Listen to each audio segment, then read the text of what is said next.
Well, I wonder how many of you would agree with me that we're living in increasingly pressurized and stressful times. The plethora of emails, the texts, the calls, the Twitter, the YouTube, whatever it is, the Facebook, it puts a lot of pressure on us, doesn't it, to keep up. On the other hand, we're living in an age of tremendous opportunity, are we not? And I find that with the men and women of responsibility with whom I'm privileged to live and work in various parts of the world, that they're finding this an increasingly stressful option to keep in touch in the way that their business or their organization requires. But at the same time, they see this sense of opportunity, this sense of possibility. I'm wondering if you, like them, can recognize in yourself, as I sometimes recognize in myself, three particular syndromes, if you like, or symptoms. I feel very at ease here in Glasgow talking about, do you ever feel that your mind's like mince? When you feel clogged up and soggy, your mind is like mince. And if your mind's not like mince, do you find yourselves sometimes spiraling? You can spiral with worries. You can spiral up, can you not? And you think, I've got to have something else to worry about because I'm just so worried. Or else you can spiral downwards, which is a little more worrying, particularly when you bear in mind the mental health statistics that are now coming out in various Western countries. You can spiral downwards into despair, into despondency, and that is worrying, is it not? Or you can find yourself plate spinning. Do you know how many plates you're going to do? And the worst plate, the worst worry in your working day or in your family day, the worst one, you concentrate on the worst one and it affects your behavior with all the others. And it actually predicates and dictates your behavior. And you don't like that, do we? We'd rather we could rise above things and not feel our minds like mince, and not feel that we're spiraling upwards or downwards, and not feel that we're constantly plate spinning. And even the medics are on this bandwagon, are they not? How often do you hear and read and see stories about stress-related illness? The medics are beginning to tell us with some evidence that when people are stressed and anxious in whatever way, that the external becomes the internal. The tightness in your gut, the knot in your stomach, the pain in your arm, the strain on your heart. And then comes the ultimate setback, when, like those old-fashioned cars which people of my age remember because they didn't start in the morning, you find that your body doesn't start in the morning because your body is actually saying, I've had enough of this. Or else you might get a penultimate setback if we're fortunate, where it might be some sort of illness of yourself or a member of your family, or it might be someone close to you who dies, who passes on too early, a contemporary perhaps, and you think, wow, this is all a bit real. Or it might be an opportunity in your job or a contract or something you really hope for doesn't work out. And we have a chance then to step back. We have a chance to step back and to reassess where we are in our lives. It's what the old Victorian hymn writer described as, count your many blessings and name them one by one. How often do we take our lives for granted? How often do we take our health for granted? How often do we take for granted the fact that we can walk and talk and run and see and smile and love and forgive and be forgiven? How often do we take for granted our friends and those of our family who, despite our many failings, still continue to love us? Was it not Mark Twain who said, a friend is someone who knows all about you and still loves you, still likes you? So we have this sense of a diagnosis, if you like, a diagnosis of when our minds are like mince, or we're spiraling, or we're plate spinning. How and when do we step back?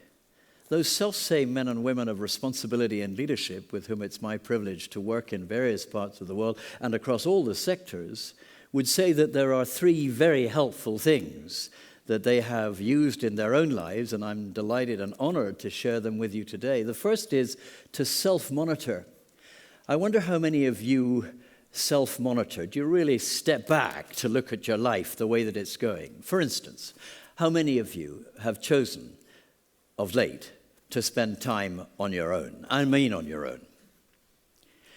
How many of you have chosen to spend time on your own in silence? and I mean silence. How many of you have chosen to spend time on your own in silence and to listen to what one might call the beating of your heart, and to work at a serenity and a calmness? Ladies and gentlemen, if computers have to switch off and cool down, surely we in our human frames need to switch off, to step back and to cool down. It's an astonishing thing, is it not, that we haven't recognized how important self-monitoring is. Self-monitoring in a sense of having a hill road, somewhere where you can go that's yours, where you feel warm and comfortable and relaxed. The term hill road comes from the writings of the Ramsay MacDonald, the first Labour Prime Minister, and also coalition Prime Minister. Ramsay MacDonald it was who had a torrid time, and he wrote in his memoirs that our lives are sometimes like grass, often too trodden upon, but when other friends fail, the hill road never does. Do you have a hill road in your life? So if self-monitoring and having a hill road is a way towards serenity and calmness in your heart, what also then about a trusted other? How many of you have a trusted other in your lives, someone to whom you can go at any time and never feel a nuisance, knowing that you will neither laugh at your dreams or mock at your failures?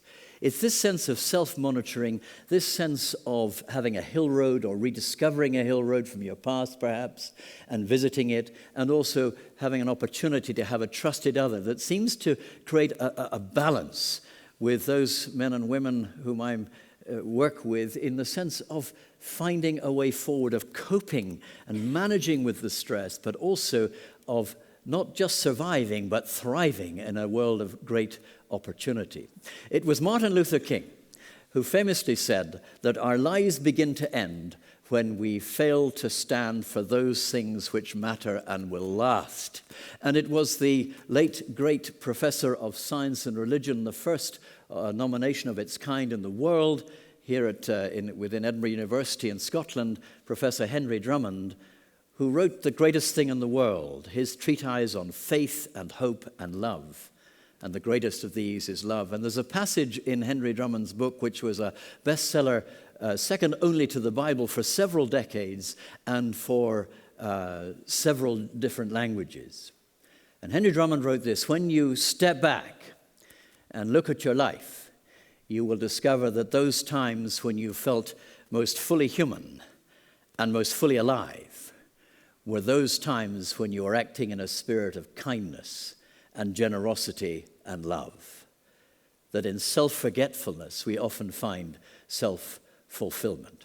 So I would encourage you, ladies and gentlemen, if you find times rather stressful and over-communicative, this age being dubbed by some as the age of over-communication, but yet an age of tremendous opportunity, I would encourage you to step back for 5 or 10 minutes every day if you can. I would encourage you, like the basketball coaches, to do your time out, particularly when you're in a very difficult meeting or something at work, maybe at home as well. Let's take time out. Let's step back and see where we're doing in all of this. I would encourage you to find a hill road, or to re-find your hill road where you feel comfortable and at ease and reassured, and perhaps to go to that hill road on your own once a week.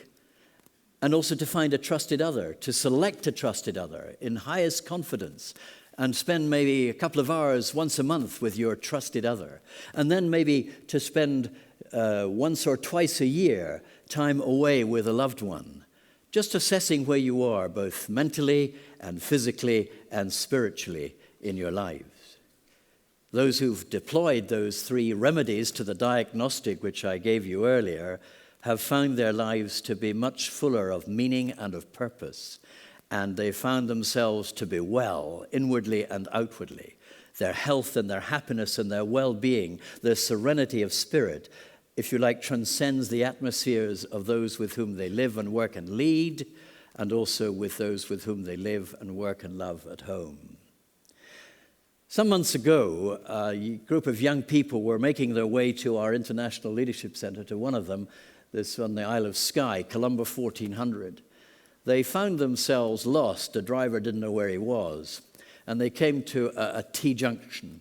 The driver was panicking, and he knew he had to be at Columba 1400 in the north end of Skye. And they waited until a crofter made his way slowly across. And people on Skye don't tend to move too quickly. And he moved across to them. And they said, "Excuse me, can you tell me the way to Columba 1400? And he said very quietly, taking his pipe out of his mouth, he says, "You can't get there frae here." And a young voice in the back, a youngster, said, "Of course you can. You can get anywhere from here. And so can you. If we learn and make a practice, a discipline of stepping back, even for 5 or 10 minutes, finding a hill road, finding a trusted other, if we can make that practice of stepping back, we will find ourselves inwardly and outwardly well, healthy. We'll find ourselves mentally and physically and spiritually nurtured and nourished, so that we can say we're not just coping and managing with this age of pressure and stress, but we're doing more than that. We're actually enjoying it, and we're thriving in a time of great opportunity. So, step back if you can find time to do that. And in stepping back, if anyone says to you, "Why are you doing that?" Or worse still, if somebody says to you, "Where are you going? You can't get there from here." Then please just say to them, "Of course you can. You can get anywhere from here. And you know what? I'll see you there." Thank you for listening. Thank you very much.